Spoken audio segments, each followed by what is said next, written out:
of this minister in the temple of God. Give us access to our money we put in the bank. She said 3,000 is 1,000 to collect 3,000 naira. Where are we heading to? As always said, they are. Good morning and welcome to Open Conversation on Atlantic Television Network. Open Conversation is the network's flagship political platform through which trending political news, events and stories are discussed with stakeholders. Through these conversations, ATN uses political specific talks about specific issues, party system and actor to explore hope and engender positive impacts to the society. Today on Open Conversation, we look at the stories. First, Rivers State. Fubara defects to APC, sparks PDP outrage. And then on to Lagos State, APC mocks ADC over Obi's 2027 uncertainty. And on PDP crisis, court removes INEC from convention suit.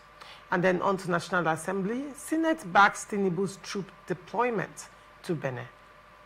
We'll go on a short break, and when we come back, we'll delve right into the show. Do not go away. Two sets of people on earth, the oppressors and the oppressed. And in between are the cowards and the hypocrites. Which are you? No matter how tough the challenge, how high the obstacles, we always overcome. What Nigerians need now is not about the daunting. Who can come and serve? Welcome back and thank you for staying with us. Joining me on Open Conversation this morning is George Azonda Chinda, a political analyst and a regular on Open Conversation. Good morning, George, and welcome. Good morning, Laurentia. Good morning, viewers. And on to the story. Rivers State Governor Similaye Fubara has officially defected from the People's Democratic Party to the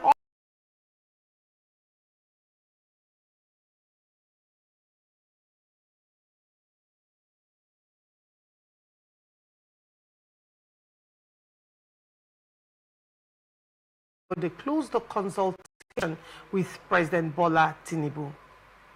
His move followed the recent defection of 17 PDP lawmakers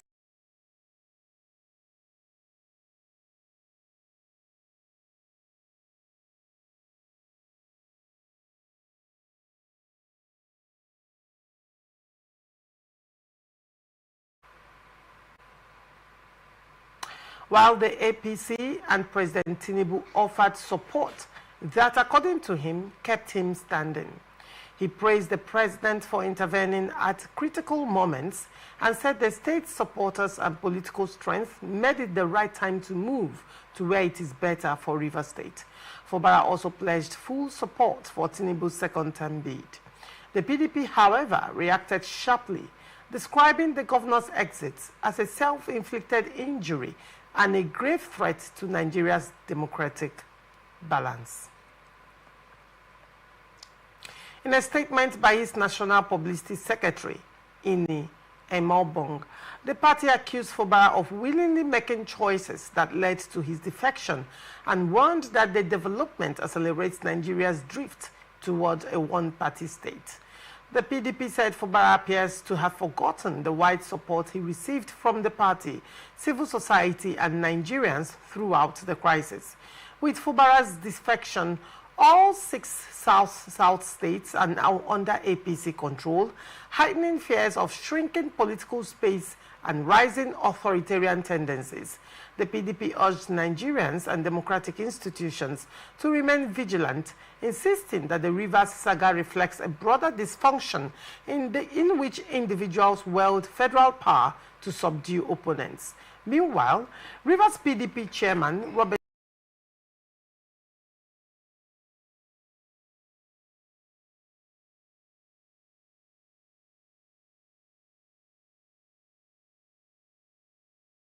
PDP, right? PDP or APC? I'm a member of the People's Democratic Party. Oh, you're a member of the People's Democratic Party in Rivers State. Yes. What is your take on this move by the lawmakers and now some of the lawmakers and now the governor? Well, for the governor's defection into the APC is long overdue. I will say that simply because all the other organs, I mean the House of Assembly members and political bigwigs in the states have all crossed to the APC. So if the governor doesn't move at this time, it will affect his chances of contesting the election in 2027 or even winning.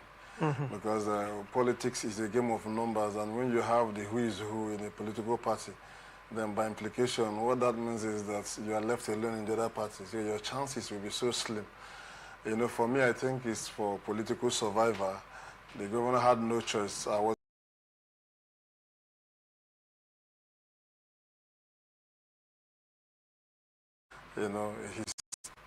To move, that is the best time for him.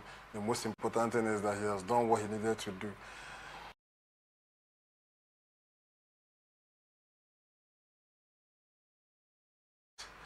It's something that we have long envisaged, even though many will not be happy, especially those who are not members of political parties. Because what Nigerians have been looking for is to have a viable opposition that will give the ruling party a run for their money. Unfortunately, it appears that the who is who in political parties, in politics in Nigeria, are tending towards the ruling party.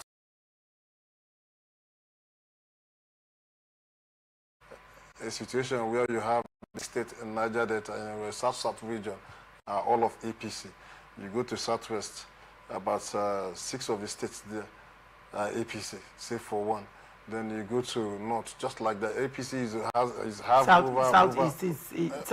In Southeast, APC also has majority. So when you look at all the regions of the country, APC have majority. I think except for Anambra State, and Abia State. The yes, other states are APC. The other 3 states are APC. So by implication, what that means is that APC stand, the more chance to win the 2027 election because they have more governors and more followership.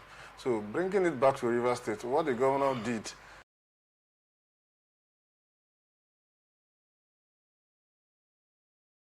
some local government moved all to APC. So if he decides to remain in the PDP, by implication, he's not going to survive it. It's as simple as that. So his move is for political survival. It's as simple as But ABC. then he was citing instances and he said that the PDP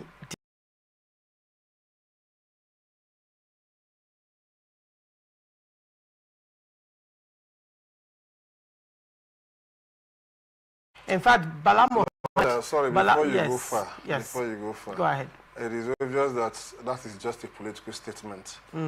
He cannot... What was he expecting the party to do for him as a political party? This is a fight that he decided to go into. With his eyes wide open. And he wanted the party to support. Like it wasn't the Governor's Forum. The Governor's Forum, we are there for it. They even went to court. Some individuals like Ugochiyeri, who are members of House of Rep, and other ones, were in support of him. They gave him all the support he needed. So what was he expecting the PDP and the individual members of PDP to carry arms in his defense or what? They were there, they were outspoken. So I think that is just political statement to say this is the reason why I'm leaving. It's obvious that because the power that be in the state, I'm talking about elected and unelected officials who are important in this state when it comes to politics, have all moved in droves to the APC. So it appears that he's left alone. If he doesn't make that move, he'll be left alone at the end of the day. So that move for me is about political survival. He should not accuse the PDP of not supporting him. Look at it the other way. Why wouldn't the PDP support him?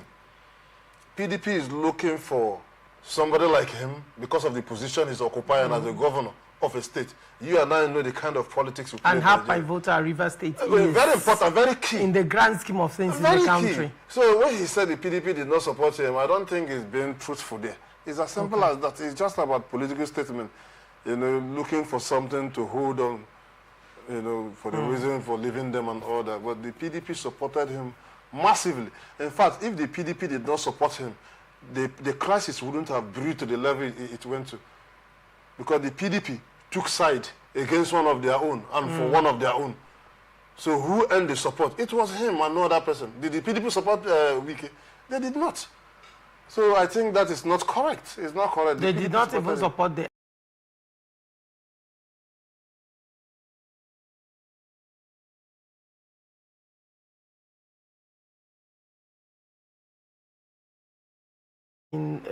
some tension between the Rivers State House of Assembly and the governor. I mean, that fact is not hidden. It's out in the open. Do you think that, considering that, you know, the governor has defected to the APC and the speaker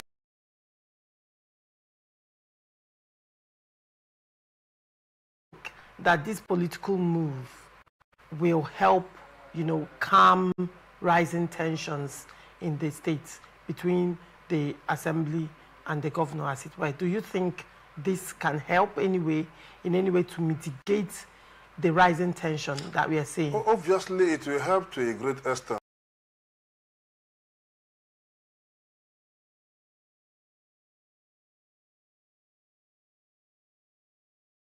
The tension will escalate to an unbearable level. The president will not sit idly to allow it so, because it now, you know, borders on his party. And if the party in one part of the federation is having problem, it also may snowball into other parts. But one would say that there appears to be some kind of change in the leadership of the APC since Ganduje left. Now, I'm saying this with, you know, what I see on ground currently and what it used to be then. I will make instance with Edo State, for example. There were some states, you know, APC states that had crisis, experienced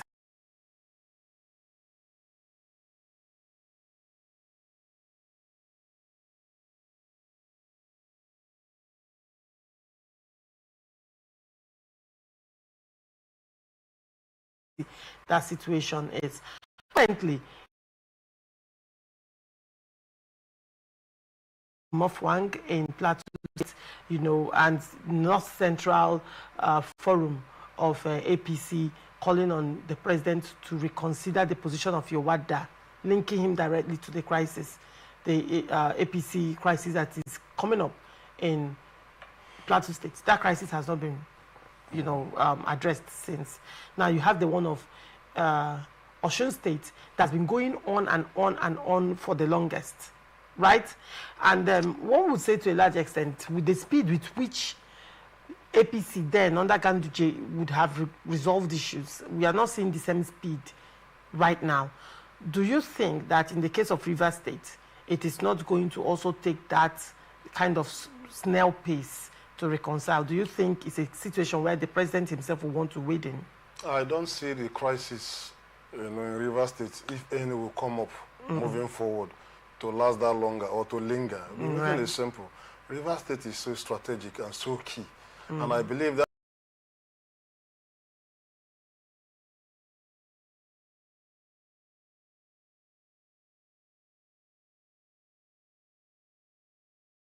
Rivers State. So the control will be easier. Yes, yes. The reason is simple. The president knows the importance of Rivers State in the scheme of things, so he would not allow any crisis to linger for too long, because any crisis that lingers for too long will give an opening for people to move back to maybe any other party, which will also affect his chances of re-election in 2027. So he knows how strategic and important the state is. Some of the issues, if the National Party chairman is unable to resolve it, I think the president will have to weigh in fully.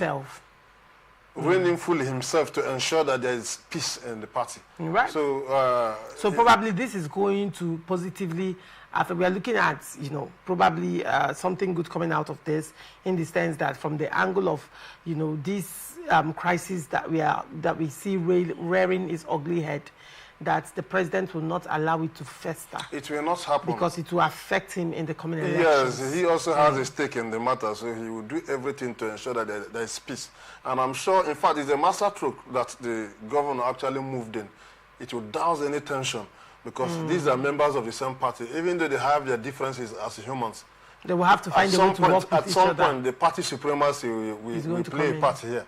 When it comes to a head where nothing is moving, the party at that national level, including the president himself, will come in fully to ensure it's a give and take thing. No, there is no quarrel in politics that is, you know, quarrel to finish. What you see there is vested interests, people looking for one thing or the other. The moment you are not able to give them that, the quarrel continue, the fight continue. But when you come to a round table to say, okay, this is what the issues are, you take this, I take this, and the problem ends.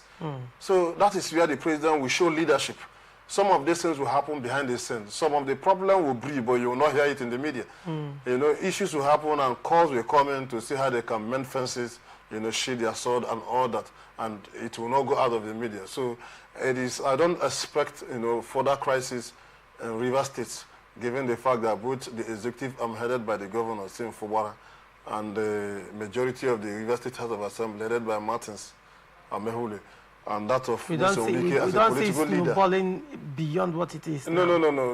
Moving forward, there will be some kind of understanding. Compromise. They work together. Yeah. All right.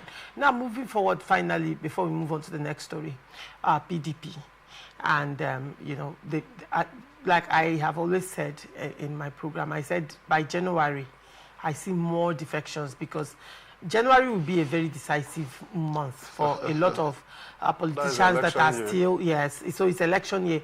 Whatever decisions that will be taken December, January. Okay. Because if you're looking at the election year,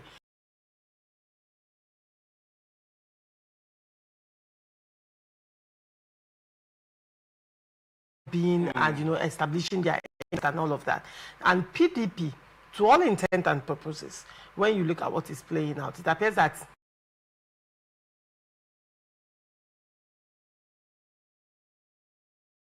now, speaking of PDP and the defections, do you even think that this defection now is going to be a wake-up call for them, seeing that Turaki-led leadership his mind is fixed on, I mean, Turaki served certificates of expulsion for the first time in a political party to do that. Lorenza, and you see the other party doing theirs too. It is a human being with power and authority and money that makes a party to be strong. Okay. The truth is PDP, all these years happened because people of influence, people that has political power, that has economic power and all that were members of the party, and they were in control of some of the states. At some point, they were in control of the national, and they fell from that national position. Today, they have lost most of their state, especially South, that appears to be their base. They have lost this completely to the APC. So don't be surprised to see PDP be like APP. Because political party is only a vehicle, it's a means to an end. If the vehicle becomes bad, people cannot remain stuck inside that vehicle. People will leave. The moment they step down from that vehicle, they will go to a moving vehicle.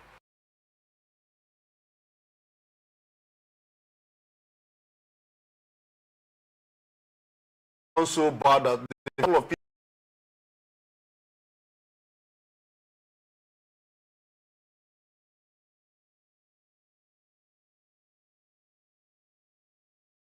are today. The powers that be continues to, they are in court as I speak to you. For election that has just a year and few months to be conducted, meaning that there will be embargo lifted for, you know, electioneering and all that, which is, you know, long before the election itself. So we are talking about just less than a year for all this to happen, and the party has just started a fresh crisis in the court, which you and I know that the court may not expedite action on that matter. It may take another 2-3 months to finish. So,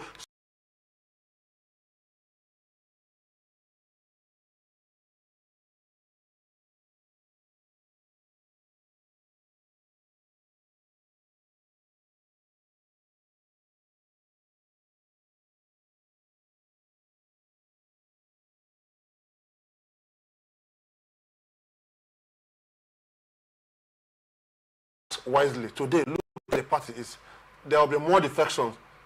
In the coming months, there will be more defection because if the center can no longer hold, what that means is that people will look for, it's a sinking ship. Do you want to remain stuck in the ocean? How will you come out of it? Right. Now that you still have time, people will jump out of it. It's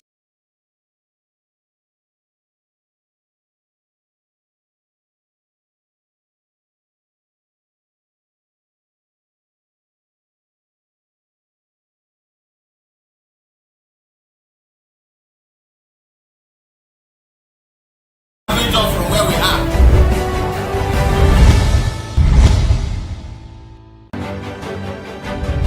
Representing people. Mr. President, my people are under siege. I will place economic stability and confidence. To condemn this act and call for immediate release of this minister in the temple of God. Give us access to our money we put in the bank. POS operator, she said 3,000 naira is 1,000 to collect 3,000 naira. Where are we heading to? I've always said there are two sets of people on earth, the oppressors and the oppressed. And in between are the cowards and the hypocrites. Which are you? No matter how tough the challenge, how high the obstacles, we always overcome. What Nigerians need now is not about the Tonte. Who can come and salvage us from where we are? Welcome back and thank you for staying with us. High Court in Ibadan has delisted the Independent National Electoral Commission from a suit challenging the conduct of the People's Democratic Party elective convention held in the Oyo State capital. Justice Ladiran Akintola upheld INEC's argument that as a federal agency, it can only be sued before a federal high court, not a state high court. The judge, however, retained the PDP and other defendants. Counsel to the claimant, Musbau Adetumbi, SAN, confirmed that INEC was removed from the case after raising a jurisdictional objection, but stressed that the court still holds authority over the remaining three defendants, the PDP, a party member, Folahan Malomo, and the zonal committee chairman, Governor Amadou Fintiri. The case has been adjourned to January 26, 2026 for further hearing. Oyo PDP legal advisor, Dapo Durosharan, noted that although INEC is no longer part of the suit, proceedings involving the other defendants will continue. He added that the party's legal team will review the ruling and decide on the next appropriate legal steps. What do you make of this development, George? Well, what we saw there is that INEC had gone to argue their position. As a federal agency, they are not bound by, the decisions of the the higher court of a state. And that will, by removing INEC, it will have some kind of effect on those who are seeking for the nullification of that convention. Because one of their prayers is that INEC was not there to monitor the election, and therefore it was null and void. But however, like they said, the case will continue. It will continue. Usually in matters of judiciary, I don't like commenting much because, when a matter is before the court, you allow the court to take a decision, and after that, that's when we begin to analyze some of the roles they played and all that. For now, it will be an interesting one, but it also goes back to what I told you here. A matter has been fixed for January 26 or so. Yes. That is for the first hearing. And we are not sure that the matter will be concluded on that same day. Maybe another adjournment may take them 1 more month, that's February or 2, February, March, before they will finish the matter to maybe around March or April. Then the people who lose will now go for appeal. Before this whole matter, we're already in election year. So why do you think the PDP stand a chance of doing anything? Many who will see the way the legal fireworks is going will not have the patience because everything has to do with timetable. Like you said earlier, people will have to, go into a new party to consolidate their position and begin to see people, those who want to run election, who want to contest. Not everybody will be so lucky to get a waiver. There is time, even for a political party. The moment you join, there is a number of periods that you can stay before you are qualified to contest under the platform of the party. It's an internal rule. So, except the organs of the party decide to grant the person waiver. And negotiations are reached these are before the defection. Yeah, so by January, like I said, I see more people leaving the party. And with these court cases, those who are involved are not ready to back down, both those for and against. Nobody is calling for a meeting. Let's see how we can settle out of court because election is fast approaching. They are all going for the jugular, and before the court, a Nigerian court that does not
I mean, they ran to the court and INEC was part of that suit. And as at the time the judge sat on that matter, INEC was a part of that suit. And when he gave that injunction, INEC was a respondent or a part of that suit. And as such, whatever injunction he gave at that time affected INEC. I don't know if you're following, which means as at the time he gave that ruling that convention should hold, in contradiction to an earlier ruling by Justice James Omotosho of the Federal High Court barring that convention from happening. The question will now be, is very simple. The court at that time, did the court at that time, the Oyo State High Court, have the jurisdiction to entertain that matter and even give a ruling?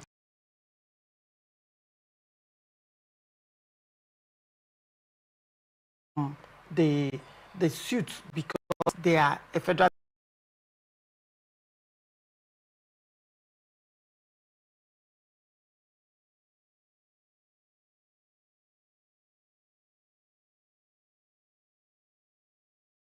an information that fighting against the convention will use, to win the case, on technical ground. Because it's just like you said, when these people fight that matter before Oyo State High Court, even it was assigned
give an order that it should go ahead, give INEC the powers to monitor, even though INEC realized itself and never went there to be part of that convention. Now the matter... I think INEC followed the court that has the jurisdiction on them, a federal high court. Now this matter again, the same judge has realized that INEC was not supposed to be part. So it shows the mistake on his part from the beginning, which means that that order he gave for the convention to hold will be null and void. Like I said, is a and if that order, if that order in the first instance was erroneous, and is a challenge in the appeal court,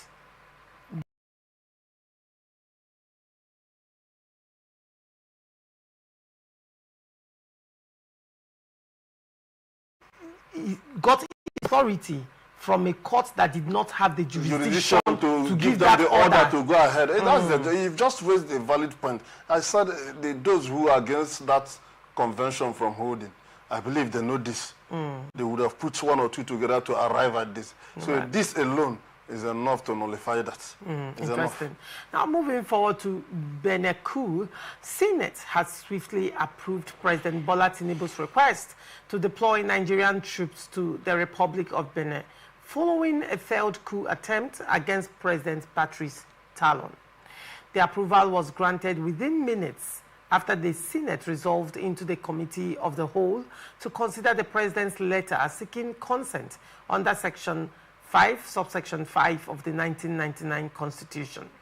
Tinubu explained that Benin urgently requested Nigerians' military assistance after an attempted unconstitutional takeover of government, noting the close ties of brotherhood and friendship between both countries and the ECOWAS principle of collective security. The president emphasized the need to prevent further destabilization and maintain peace in the neighboring nation. The move comes after coup plotters briefly seized Benin's state television before the rebellion was crushed with the help of Nigerian fighter jets and troops. The Senate's rapid approval reinforces Nigeria's leadership role in regional security and its commitment to safeguarding democratic institutions across West Africa. What do you make of this move by the Senate? I am wondering at the timeline. Did this approval come before the president sent troops to Benin Republic, or did this approval come after the troops have been sent? It's coming after the troop had been sent to dislodge the coup plotters in Benin Republic. But you will agree with me that this is a matter of urgent national importance. Yes, I say so. National. National. I don't want to use the word international. Let me say national because one way or the other, what happens in Benin Republic may also affect Nigeria. We are a country that is close to each other. We are of the same region and all that. And Nigeria is like a big brother. Look at West Africa today. Mali, what they call it, Niger Republic, and there's another country, Burkina Faso. 3 in West Africa have been overrun by the military. Today we have Benin Republic. Guinea-Bissau is what's part of. Continue, please. No, today we have Benin Republic. So if Nigeria allows this to happen, by implication, the next may be Nigeria. And Nigeria is doing everything to safeguard every democratic. There has been an attempted coup, don't forget that. Yeah, and it was crushed. It was crushed. So imagine if it was allowed to happen in Benin Republic, it were burdening the ones here in Nigeria to say at least the entire region has been overtaken by the military. So it will be an easy thing for them to do. So it was a matter of urgent importance, for the president to communicate to, just to be in line with the provisions of the Constitution for them to sign, because the matter has not stopped. What they did was just to go in there, stop them for the time being. The rebellion had not been crushed fully. So in order not to fall foul of the law, the president has communicated to the National Assembly, to expedite action by, giving their votes on the matter so that they can go and dislodge completely these rebels who are trying to take over government in Benin Republic. Well, one would say to a large extent, when the president was giving reasons as to why he took that step, he said it was to safeguard democracy. Yeah. Yes. Now, for me and for a lot of Nigerians, we are questioning the timeline. And regardless of how we present it as an emergency, the timeline has to be questioned, because one would say if the president presented this before the assembly, and even if he had presented that letter before he sent out the troops, but the assembly has not deliberated on that matter and he sent out the troops, can one say the president, in a bid, according to him, to safeguard democracy, followed democratic principles? Let me come. Maybe there is something we are missing here. Yes, what the president did was to send a fighter jet to dislodge the rebels who did not announce to anybody. Who did not announce to anybody that they were taking over government in Benin Republic. After the fighter jet was able to achieve that, the president had come to the Senate to apply, to send in troops to safeguard democracy in that country. What that means is that our troops will go into Benin Republic to help their soldiers there to safeguard the democracy in that country for a while. It might be 2 months, 3 months, or 4 months, or 5 months, as the case may be, to be sure that the remnant of these criminals, the coup plotters, have been dislodged completely, from the system before they will leave that country.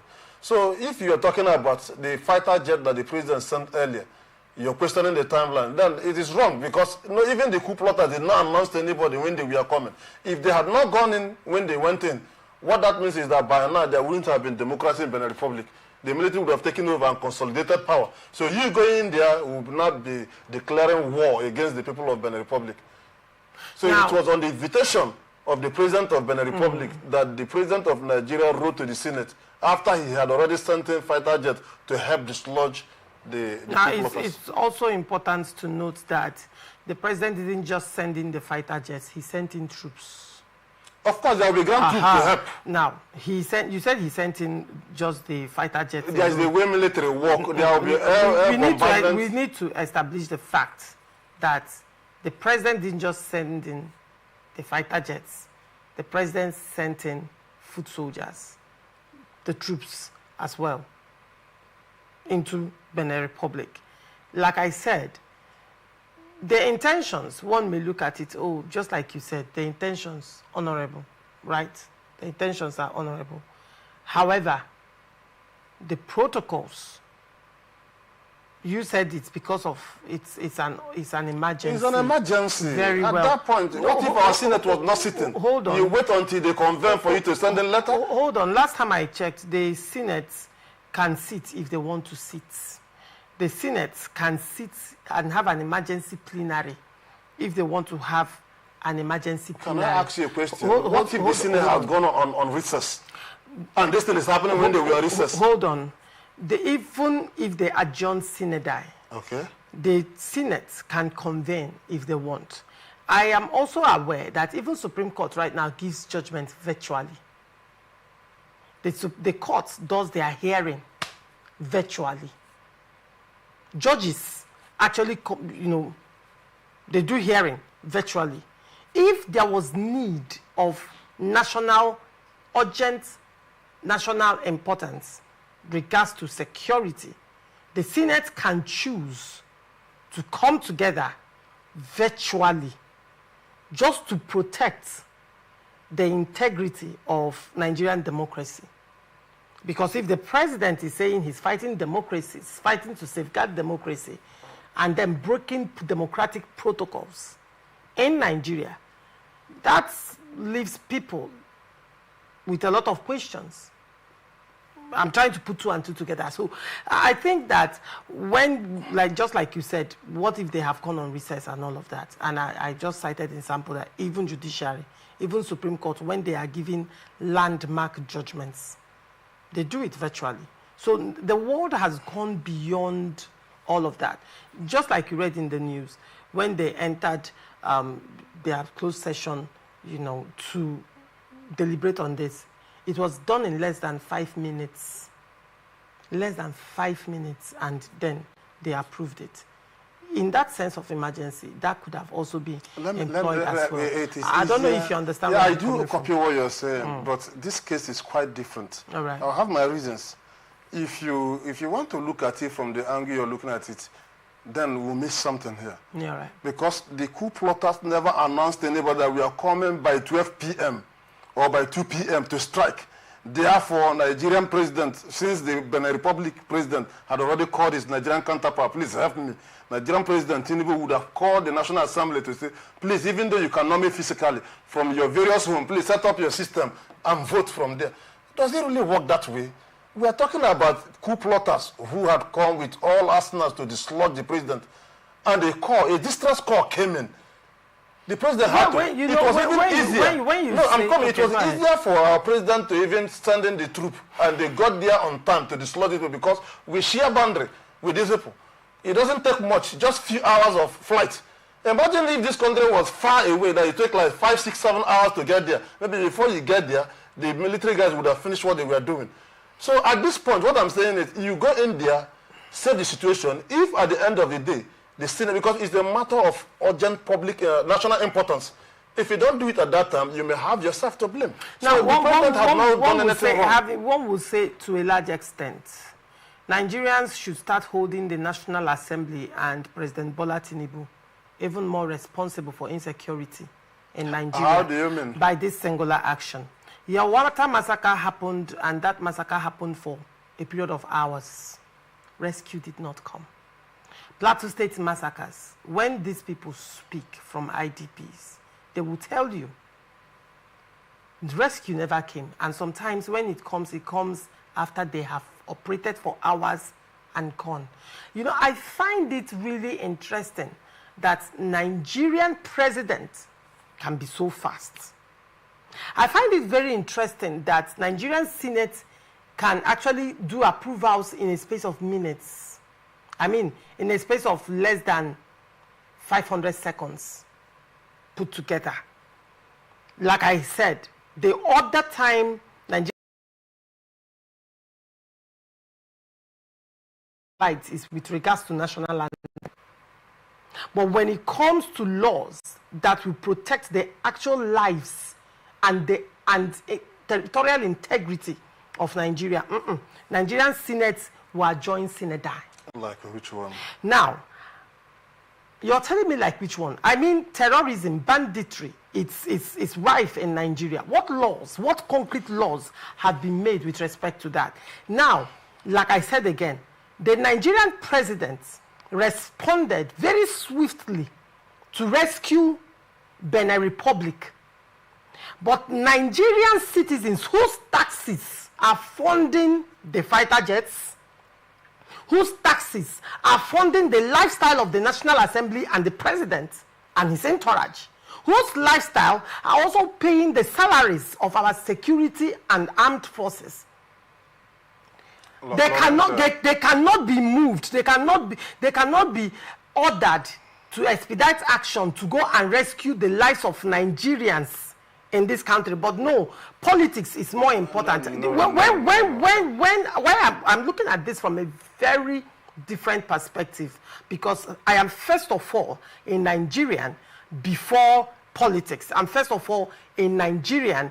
I cannot leave fire that is burning in my house and I say I want to go and I want to go and quench the fire burning in a bush. If Nigeria is fighting insecurity with that the same level of force and proactiveness, and then also moving to Benin Republic, it's not a problem. But Nigerians, people like me, we are flabbergasted that Nigeria can respond with this speed.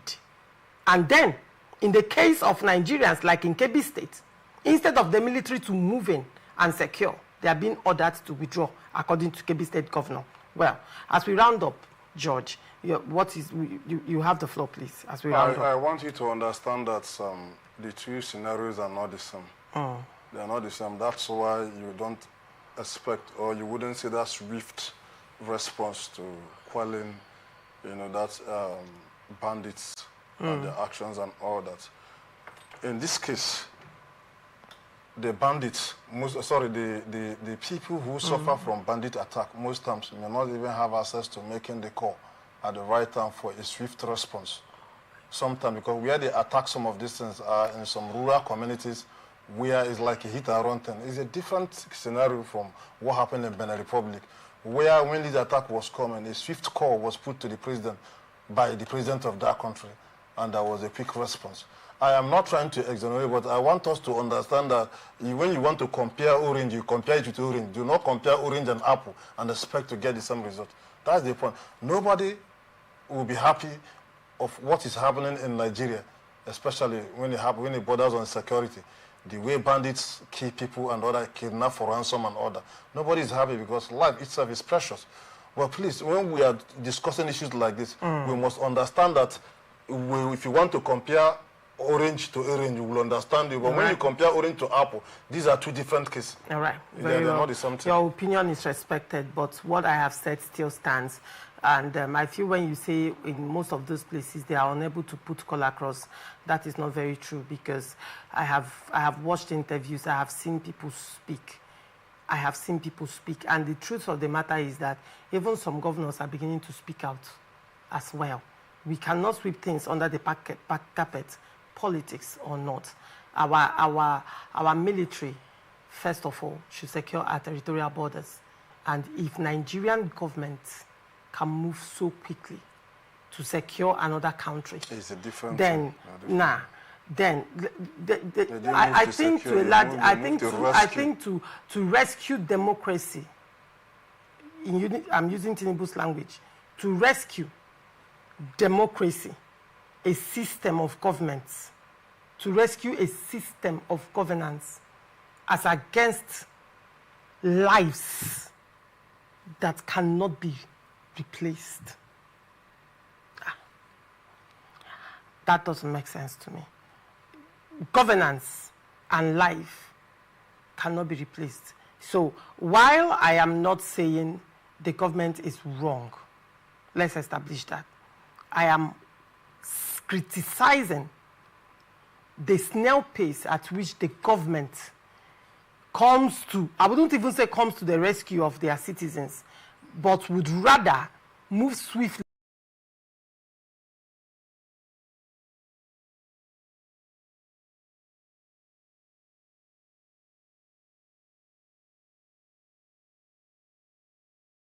we are already out of time.